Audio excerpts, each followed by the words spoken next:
Hoe gaan dit by Rustenburg? Gaan dit goed? Dit gaan met 2 mense goed in die gehoor.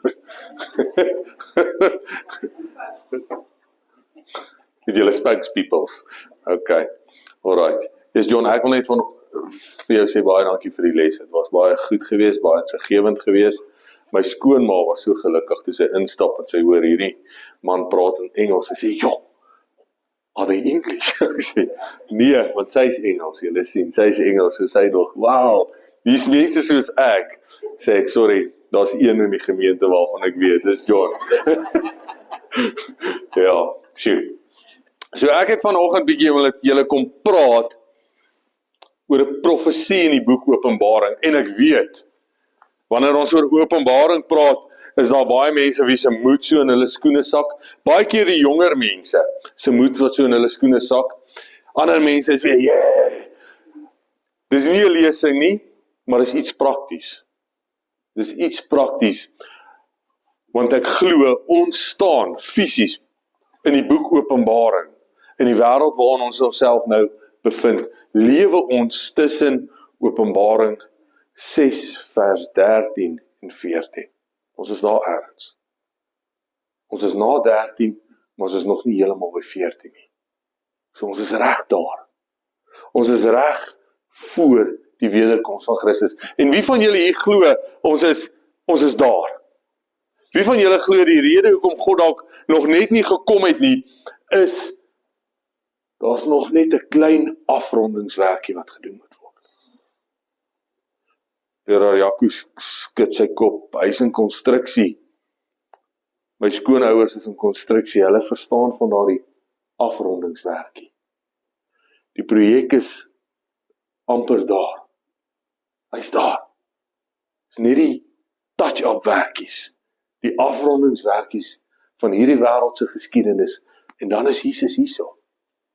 Nou wil ek vir julle vra, dit gaan natuurlik 'n baie maklike tyd wees, is dit nie? Hoekom nie? Want die duiwel weet, sy tyd is min, en hy loop rond soos 'n brullende leeu. Is dit nie so nie? Maar ek dink voordat ons verder gaan, ek wil net seker maak, julle almal is eens, ons almal stem saam, Jesus kom een van die dae. Wie glo dit? Wie twyfel? Dis okay om te twyfel. Okay om te twyfel. Betty sê sy twyfel so 'n bietjie. Dit kan nog lank wees. Ons weet nie wanneer die uur is. Ons weet nie wanneer die uur is nie, ek stem saam met jou, maar as ons nou Openbaring 6 gaan uitpak, dan sal ons sien. Okay, alright. Kom ons lei die oor. Liewe Jesus, baie dankie vir die liefde en die genade, dankie dat ons hier kan wees, dat U ons almal reisende genade gegee het, dat U ons gedra het deur die week, en ons weet nie hoe elkeen se week was nie, maar ons weet dat die aanslag van die duiwel is daar, en hy doen alles om onder ons vel in te klim, en ons te irriteer, en ons moedeloos te maak, en ons af te breek. En hy doen dit sodat ons sal twyfel in wie U is, en hy doen dit sodat ons sal twyfel waar ons identiteit lê. En daarom vra ek U vanoggend om met my te wees, waar ons 'n groot byt gaan vat, maar weer dat ons dit prakties sal hou, en dat dit interessant sal bly, en dat ons sal sien wie U is, want dis hoekom ons gekom het. Ons het gekom om U te aanbid, die God van die heelal, die God van liefde.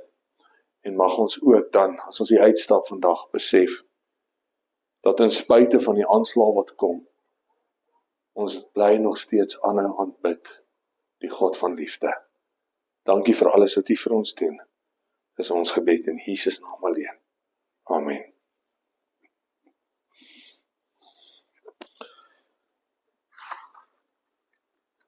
Hierdie week het ek die voorreg gehad om saam met my jongste seun, Marlo, in Checkers se rakke uit te hang.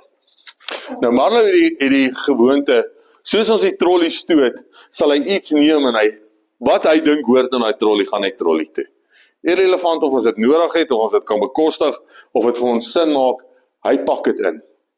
En so kom ons in die speelgoedrak, en hy kry so 'n klein dinosourusie met 'n eier. Die eier glou blykbaar of glinster in die donker. Wat sal dit nou glow in the dark? Wat is dit? Glinster in die donker. Glow in the dark. En hy gooi hom in. Nou kyk ek die prys op die rak en ek dog, hierdie ene gaan ek laat slide. Hy kan hom vat. Is nie te bad nie. Dit kan sy nou wees. En hy hou my so dop.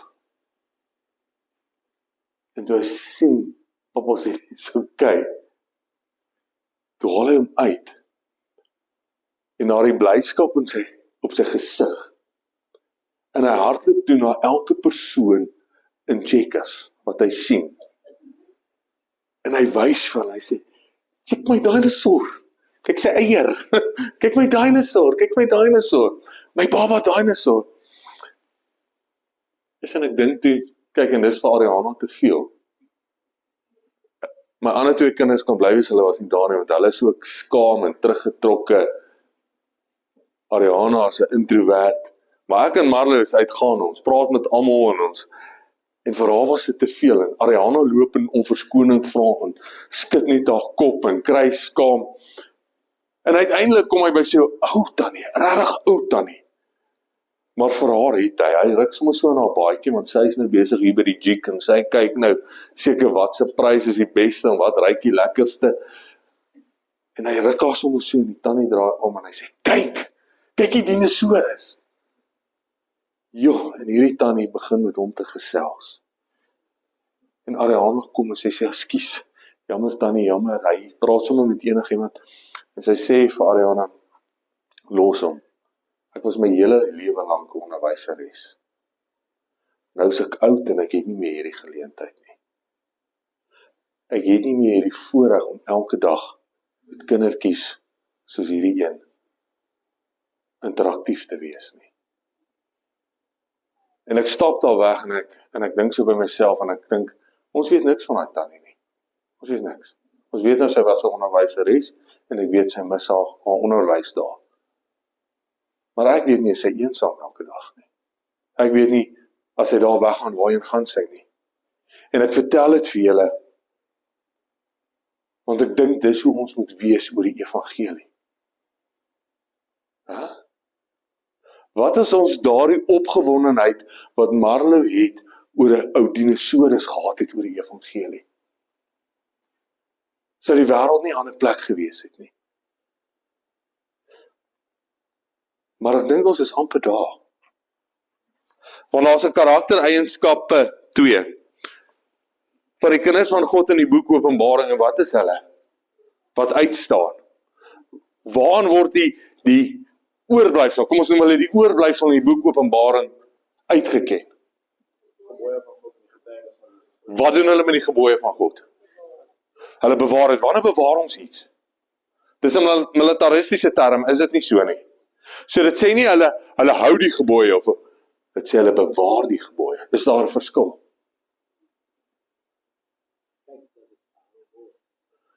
Wanneer bewaar ons iets? Wanneer dit kosbaar is. Wanneer sluit ons by IDT aan? Wat doen IDT vir ons? Hulle bewaar ons huis en ons lewens terwyl ons slaap. Hoekom? Dis kosbaar, maar is ook onder aanval. So daar's 'n kenmerk, reg hier aan die einde van tyd, van die oorblyfsel wat twee goed gaan doen. Die gebooie van God en die getuienis van Jesus Christus gaan bewaar. Want is onder die aanval. Konstant. En wat gaan gebeur met daardie mense? Hulle gaan vervolging deurmaak. Ek wil julle nooi om die Bybel oop te maak by Openbaring 6. En dalk net gou ter agtergrond, in Openbaring 4 en 5 het Johannes daardie ongelooflike hemelse, ek sukkel, John het my hele Engelse brein geaktiveer vanoggend, so ek sukkel om die Afrikaanse woorde te kry, maar ons kry daardie hemelse toneel, ongelooflike toneel, waar Johannes die hemelse toneel betree, en hy sien die heiligheid van God die Vader in Openbaring 4, en dan skielik in Openbaring 5, is daar hierdie dilemma, wanneer God die Vader hou in sy regter en sy sterkhand 'n dokument vas, wat binne en buite beskryf is, maar verseël is. En wat is daardie dokument? Kom, julle is Adventiste, julle moet weet, hierdie is vir ons belangrik. Wat is dit wat God die Vader in sy hand vashou? Die verbond, die testament. Die verbond wat ons reg deur die Bybel kry van God se belofte van herstel en hoe daar 'n einde gemaak gaan word aan die sondeprobleem en aan dood en aan hartseer en ellende. En hy hou dit vas en Johannes begin te ween want hy sien niemand in die hemel of op aarde wat waardig is om daardie boek te neem en sy seels oop te breek nie. En dan skielik, wat sê die 24 ouderlinge vir hom? Moenie wryf nie. Kyk. Die leeu van die stam van Dawid. En toe hy omdraai, toe sien hy wie? Die lam van God, wat waardig is. En Jesus stap nader en hy neem daardie verbondsbelofte van God uit die Vader se hand. En hierdie is die fondasie vir die hele boek van Openbaring. Jesus wat daardie boek neem. En elke keer, en hoeveel seels is daar? Want 7 is die tal van volbringing, van voltooiing, van volmaaktheid. En elke keer as Jesus een van daardie seels oopmaak, gebeur daar iets, daar's 'n impak in die wêreld. So ek wil vir julle sê, soos ons die boek Openbaring lees, dit wat ons daar vind is die gevolg van wat God doen om sy verbond in vervulling te bring. En wie wil hê die verbond moet in vervulling gebring word? Want as dit gebeur, beteken dit, daar gaan 'n dag kom, wat God van sy troon af gaan opstaan, en gaan sê, dit is verby. En as dit gebeur, die volgende oomblik, bars Jesus Christus, deur die wolke,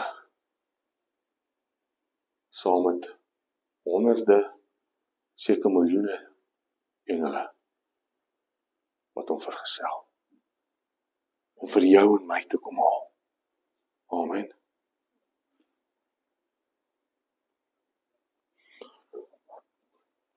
So, die eerste 4 seels word oopgemaak, en dis 4 perde, wit perde, rooi perd, 'n swart perd en 'n grys perd. En dit is die evangelie wat die Christendom ingaan. En dit begin as 'n wit perd, 'n rein perd, met die rein evangelie. En soos die Christendom aangaan, word die evangelie en die boodskap en die liefde van God vermeng met heidense gebruike en filosofieë. En dit raak bietjie doof. En in die eerste 4 seels sien ons God se teleurgesteldheid met die Christendom. Van hulle wat sê hulle volg God, maar nie werklik doen nie. Maar dan wanneer die 5de seel oopgemaak word, verander die Here ratte. Die konteks verander. Nou gaan ons sien, hoe lyk dit binne in hierdie wêreld, waar God se mense lewe, sy getroue kinders, hulle wat die gebooie van God bewaar, en so ook die getuienis van Jesus Christus. Want die wêreld is antagonisties teenoor hulle. John, jy het vanoggend so mooi getuienis gehad vir jou lesstudie van daardie innerlike stryd wat jy gehad het, omdat jy die lesstudie moes doen. Waar dink jy daai stryd ontstaan?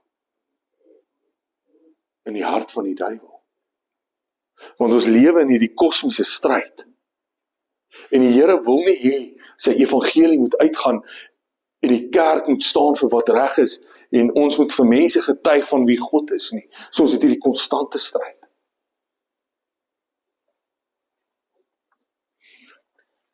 Man, ek gaan baie dinge oor julle gesels vandag.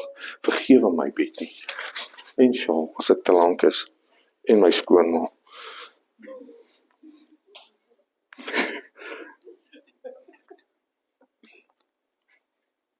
Wie van julle moes al as gevolg van julle geloof moeilike dinge teenstaan? Wie wil, kom ons noem dit vervolging. Wie van julle was al vervolg vir dit waarvoor julle staan? Dit waarin julle glo, kom ons noem dit, dit waarin ons glo. Wie moes al uitdagings by die werk trotseer? Ek vra net vir Lise en John, is daar enige anders wat in hierdie kerk iets doen? Elke keer as ek in my gesin hier kom, is dit of Lise wat die lesstudie doen, of John, en die ander ene doen dan die voorprogram. Elke keer as ons hier kom. Hulle verstaan Engels, né? Die vorige keer wat ons hier was, het John die voorprogram gevat, en sy het gedeel met sy uitdagings by die myn, sy werkuitdagings, jy's 'n ingenieur daar of iets as ek reg kan onthou. En die Sabbat uitdagings wat hy gehad het, en hoe hy moes staan, en op 'n stadium het hy gedink, sy loopbaan is op 'n einde, en skielik, kom die Here se getrouheid na vore. Wie van julle moes dit al gedoen het? Wie van julle was al vertrap en verpletterd? En dan bid ons, en dit is asof die Here ons nie, leraar, die Here hoor nie ons gebede nie. So asof dit net nie eers so hoog gaan soos die ceiling nie. Stilte. Maar dis nie waar nie. Kom ons lees gou die oopmaak van die 5de seël. Openbaring 6 vers 9. En toe hy die 5de seël oopgemaak het, sien ek onder die altaar die siele van die wat gedood is. Hier is hulle. Luister. Terwille van die woord van God en die getuienis wat hulle gehad het, presies dieselfde kenmerke as wat diegene gaan hê net voor Jesus se wederkoms. Hierdie is die mense van die middeleeue, die donker eeue. Die mense wat vervolg was vir die woord van God en die getuienis wat hulle gehad het. En hulle het met 'n groot stem uitgeroep en gesê, hoe lank, o heilige en waaragtige heerser, oordeel en wreek u nie ons bloed op die bewoners van die aarde nie. Daardie gebede van die mense wat gemartel is, miljoene en der miljoene mense deur die donker eeue, lê voor die troon van God. Hulle vra, Here, wanneer gaan u vir ons intree? Dit klink soos ons gebede. Here, wanneer gaan u vir ons intree? En dan maak die Here daai 6de seël oop. En aan elkeen van hulle is wit klere gegee. En aan hulle is gesê dat hulle nog 'n klein tydjie moes rus. Totdat ook die medediensknegte en hulle broeders wat nog gedood sou word, voltallig sou word. Hierdie is ek en julle. Hierdie is ons. Die Here sê vir daardie miljoene getroue Christene van die donker eeue, rus nog 'n rukkie.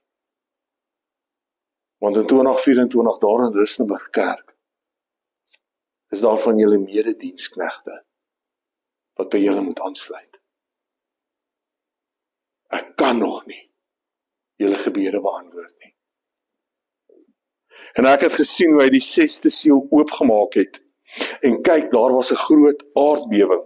Weet julle wanneer daar die aardbewing plaasgevind? Maar kom ons lees eers. Groot aardbewing en die son het swart geword en 'n harige sak. En die maan het geword soos bloed. Dit was 14 Mei 1780 as ek reg kan onthou. En die sterre het van die hemel die aarde geval. Dit was 13 November 1833. Soos 'n vyeboom wat deur 'n groot wind geskit word, sy navye laat afhaal het. En dis waar ons nou is. So die gebed kom en sê, Here, hoe lank nog voordat u vir ons gaan intree? En hy maak daai 6de seël oop en 1 November 1755 is dit die groot aardbewing van Lisbon. Julle ken die verhaal, reg? Wat het die dag voor dit gebeur? 31 Oktober.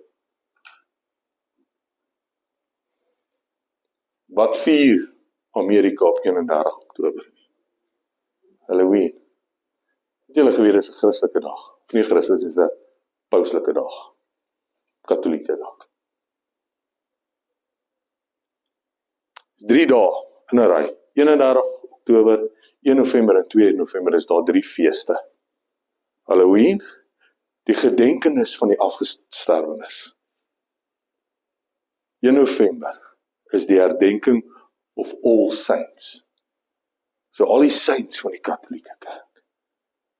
En die derde dag is the Day of All Souls. Dis 'n feesviering. So in Portugal was daar die feesviering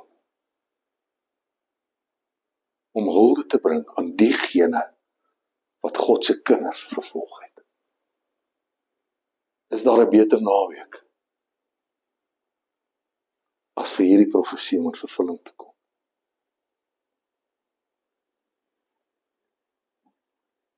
En as gevolg van die feesvieringe was elke liewe kerk gekenmerk op daardie oggend.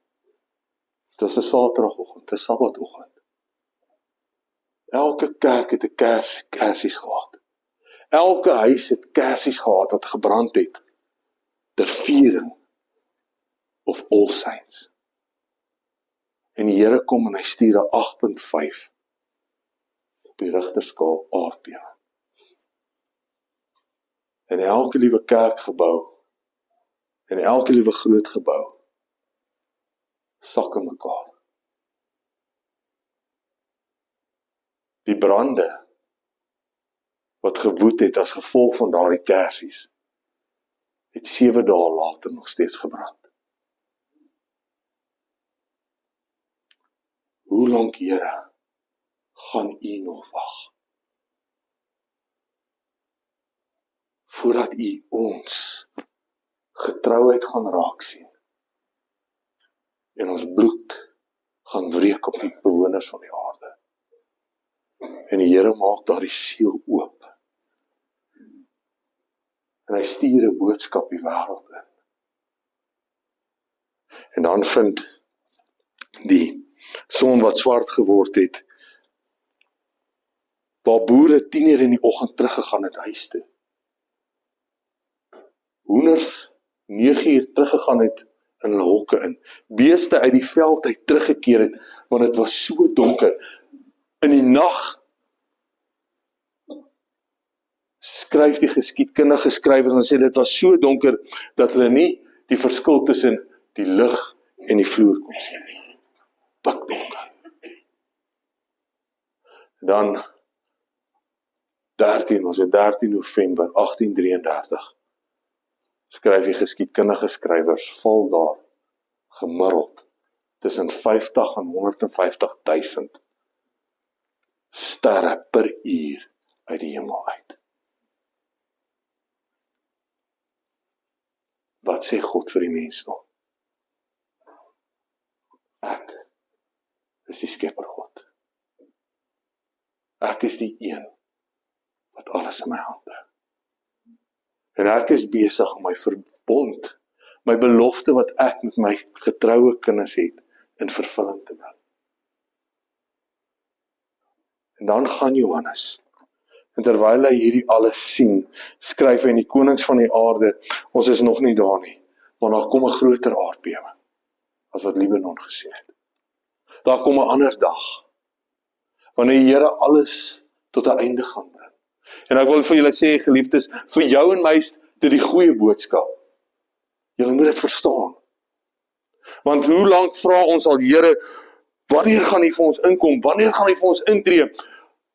Wanneer kom jy 'n einde tot dit? En die Here sê, wees net nog 'n rukkie rustig. Hou moed. Maar daar's nog diegene wat ek moet byvoeg. Daar's nog diegene wat tot die waarheid moet kom. Maar daar kom 'n dag, wanneer elke persoon, en veral die duiwel en sy engele, wat jou en my skade aangedoen het, vergeld gaan word. Want die oordeel kom God toe. Daar kom 'n dag, wanneer die konings van hierdie aarde, wat jou en my verdruk, gaan pleit en sê, berge val op ons, verberg ons vir die aangesig van God. En Johannes staan en hy sien hierdie alles, deur die genade van God, en hy vra hierdie woorde, wie kan bestaan? woorde voor dit is, want die groot dag van sy toorn het gekom. Die God van liefde, sy dag van toorn het gekom. En hoekom is God toornig daardie dag? Hoekom?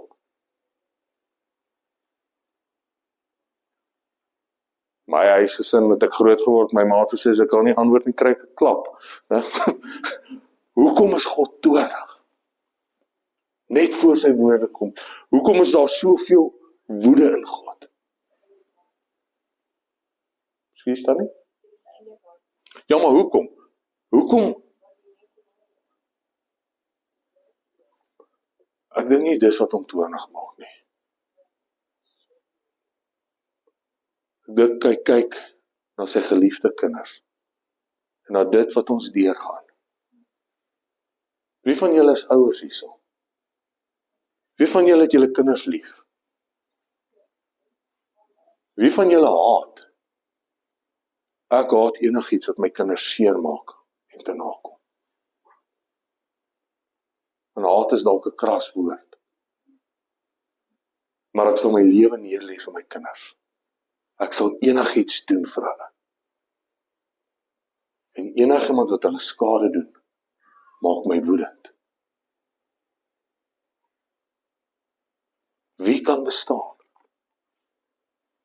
En dan voor God die 7de seël oopmaak, kom Johannes en hy bring 'n ander prentjie. Dis asof hy die verhaal op pos sit en hy sê, en na hierdie ding het ek 4 engele op die 4 hoeke van die aarde sien staan, en dit beteken nie die aarde is plat nie, né? Dit beteken net, daar is 4 rigtings, okay. Noord, oos, suid en wes.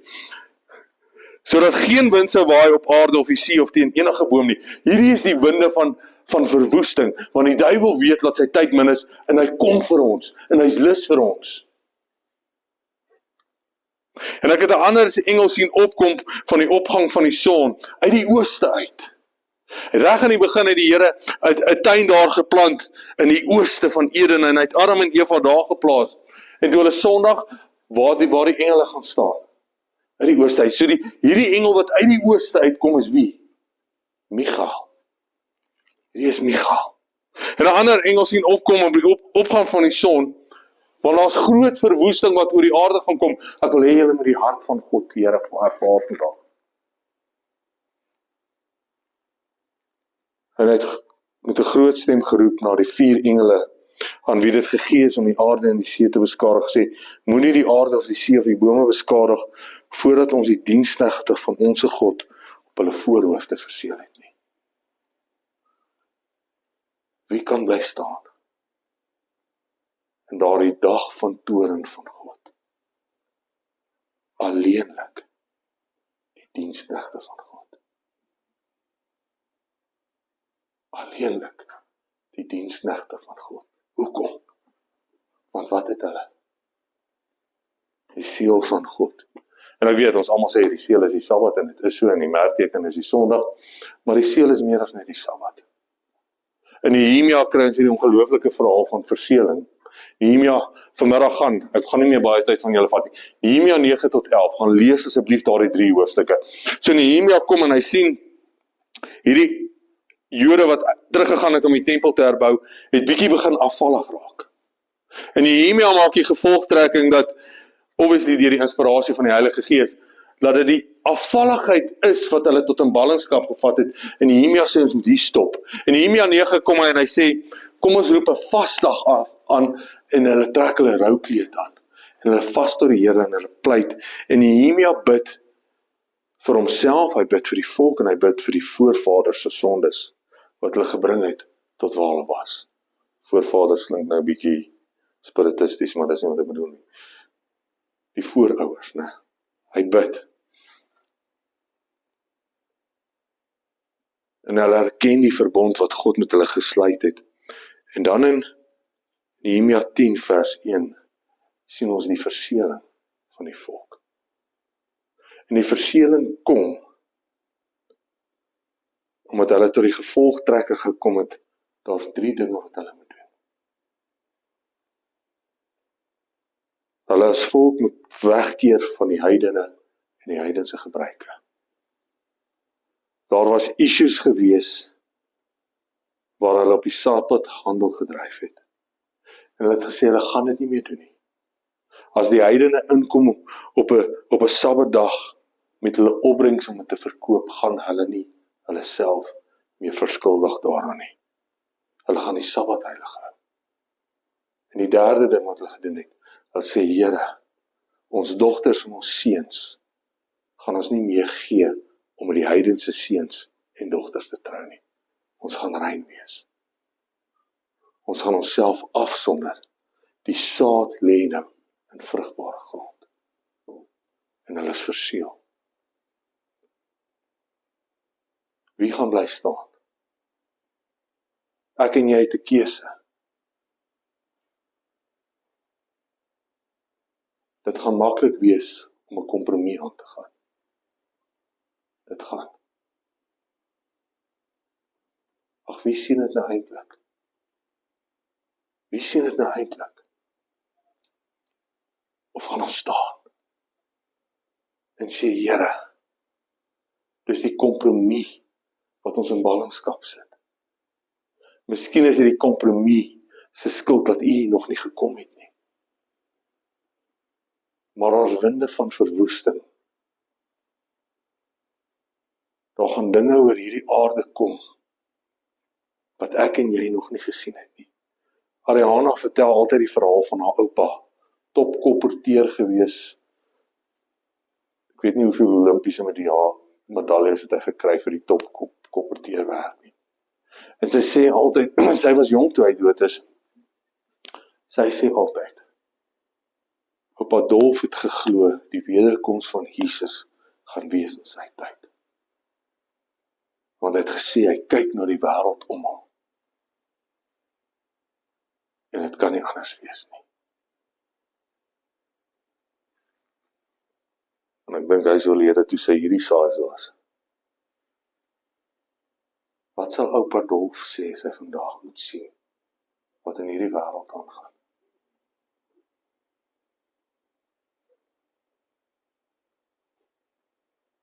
Geliefdes, daar gaan dinge kom wat jou en my gaan verwoes en ons gaan nie kan staan nie tensy ons terugkeer tot die Here. Nie meer kompromieë gaan aangaan nie. Wil die Here hê ons moet verseël wees? Verseker. Die Here is nie kwaad vir ons nie. Hy is woedend vir diegene wat jou en my verwoes. En hy gaan kom. En hy gaan sy woede uitleef. Maar vir diegene wat getrou bly, wat sy gebooie gaan bewaar in die geloof van Jesus, sal hy verseël, sodat daardie stormwinde niks aan ons gaan maak nie. Amen. Wie van julle wil verseël wees? Wie van julle wil Jesus sien kom? Dan is dit 'n boek, 'n bladsy uit die boek van Nehemia. Getrouheid aan onze God. Amen. Kom ons sluit die oë. Liewe almagtige Hemelse Vader, liewe Heer, dit is so maklik. In ons natuur is ons koud en harteloos en liefdeloos. Maar as alleenlik deur die inwoning van die Heilige Gees wat U ons harte kan verander. En as alleenlik wanneer ons harte veranderd is, die Heer wat ons getrou kan bly aan U woord. Wat ons kan teruggaan en sê, ons gaan nie meer onsself vermeng met heidense gebruike en ons gaan onsself nie meer vermeng met die dinge van die wêreld nie, alhoewel ons in die wêreld is. As 'n lig vir U, gaan ons nie meer van die wêreld wees nie. Ons gaan uitstaan. Ons gaan by U gebooie staan. Ons gaan die geloof van Jesus in ons lewens toepas. Maar met dit weet ons ook, dat elke vervolging wat nog ooit gekom het, het gekom as gevolg van kinders wat die liefde van God in hulle harte het en dit uitlewe. Want die wêreld kan dit nie aanskou nie. Hulle kan nie die gebooie sien as gebooie van liefde nie. En daarom weet ons dat wanneer ons gaan staan, ons vervolg gaan word. Maar ons weet dat daardie gebede van ons onder die altaar bly lê. Dit val nie op dowe ore nie. En daar gaan 'n dag kom.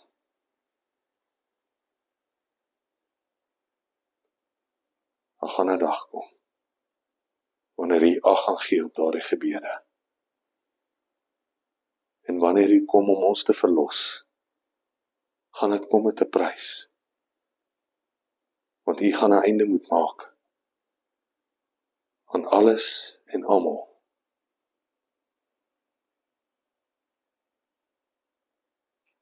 wat skade aan ons berokken het, wat skade aan die evangelie gedoen het, en wat in plek staan van U om die koninkryk op te rig. Daarom vra ek U, help ons, liewe Heer, sodat ons U siel sal dra, dat ons geïdentifiseer sal word as U eiendom, dat ons onder die beskerming sal val, en dat ons U naam sal dra, ten spyte van wat kom. Dis my gebed in Jesus naam alleen. Amen.